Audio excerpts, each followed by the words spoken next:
پاکستان کی تاریخ میں میں نے یہ پہلی چیز دیکھی ہے کہ معاہدہ خفیہ ہے، ورنہ گورنمنٹ اور وہ جو مدعی ہوتا ہے وہ اپنی بتاتا ہے ایفیشنسی کہ میں نے یہ اچیو کیا، یہ ٹارگیٹ اچیو کیے، اور یہ یقیناً ایک بہت بڑا معمہ ہے، اور یہ اب اسمبلی کے اندر لے کر جا رہے ہیں، اور تمام سیاسی پارٹیوں نے یہ سوال کیا کہ معاہدہ خفیہ کیوں ہے۔ لیکن آپ نے پھر میں نے کہا نا کہ آپ خود ہی کہہ رہے ہیں کہ معاہدہ خفیہ ہے، اور اس معاہدے کو خفیہ رکھنے کی آپ تو کم از کم پاسداری کر رہے ہیں۔ جب آپ اس کا حصہ ہیں، آپ تو کہتے ہیں ہم ریاست کا حصہ تھے، حکومت کا حصہ تھے، تو بیشتر میں نے کہا نا میں کیوں تشرح بام کروں جو، مگر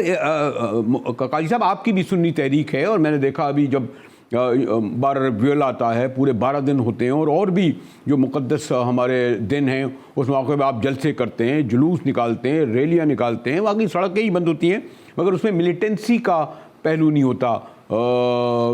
یعنی متشددانہ نہیں ہوتی لفظ۔ لیکن آپ نے دیکھا کہ اس تحریک کے بارے میں میں نہیں کہہ رہا، فواد چودھری صاحب انفارمیشن منسٹر نے تو یہ تک کہہ دیا کہ جناب ہندوستان تک کو اس کو ملوث میں بتا دیا اس ملیٹنسی کے سبب۔ تو یہ کیا جب یہ مذاکرات یا گفتگو ہوئی تو اس میں اس پہلو کو بھی رکھا گیا کہ شہادتیں ہوئیں بہرحال ریاستی اداروں کے لوگوں کی؟ جی قاضی صاحب، ان کے پاس انفارمیشن ہوگی، وہ بہتر بتا سکتے ہیں، ان کے پاس تو کیونکہ انفارمیشن سیکریٹری ہیں تو وزیر اطلاعات ہیں تو وہ زیادہ انفارمیشن رکھتے ہوں گے۔ باقی رہا جو اس کے فیصلے ہیں، جو معاہدہ ہے، جو چیزیں، ہمارا جو 3 پوائنٹ ایجنڈا تھا جس پہ ہم نے تمام گورنمنٹ، صدر پاکستان، وزیر اعظم پاکستان، حکومت، نور القادری صاحب، راجہ بشارت صاحب، چودھری نذیر صاحب وزیر داخلہ پنجاب، اوقاف کے وزیر کشمیر، ہم جو بیٹھ کے مذاکرات کیے اس میں ہمارا 3 پوائنٹ ایجنڈا تھا وہ کہ سعد رفیق کو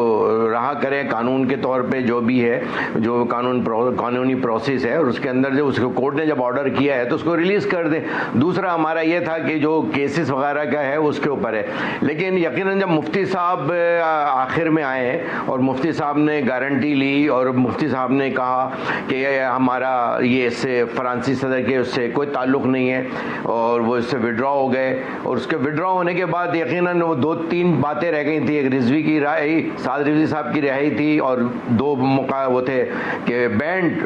کا لفظ ہٹایا جائے، اور تیسرا جو تھا وہ ان کا یہ تھا کہ ان کی رہائی کی جائے۔ اب یہ لوگ جو ابھی طے ہوا ہے معاہدہ، جو میرے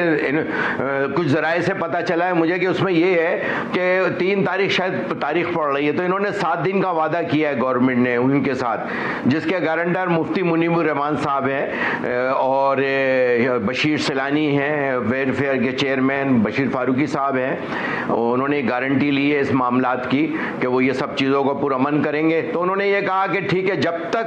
مطلب 1 ہفتے کا کہا ہے تو ہم 1 ہفتے تک پارک میں جا کے بیٹھ جاتے ہیں۔ روڈ انہوں نے سارے اوپن کر دیے ہیں، ساری چیزیں کلیئر کر دی ہیں۔ یقیناً یہ گورنمنٹ کا اور مفتی صاحب کا اور یہ جو جس کے ساتھ ان کا معاہدہ ہوا ہے وہ بہتر بتائیں گے، وہ جو 2 گارنٹر ہیں،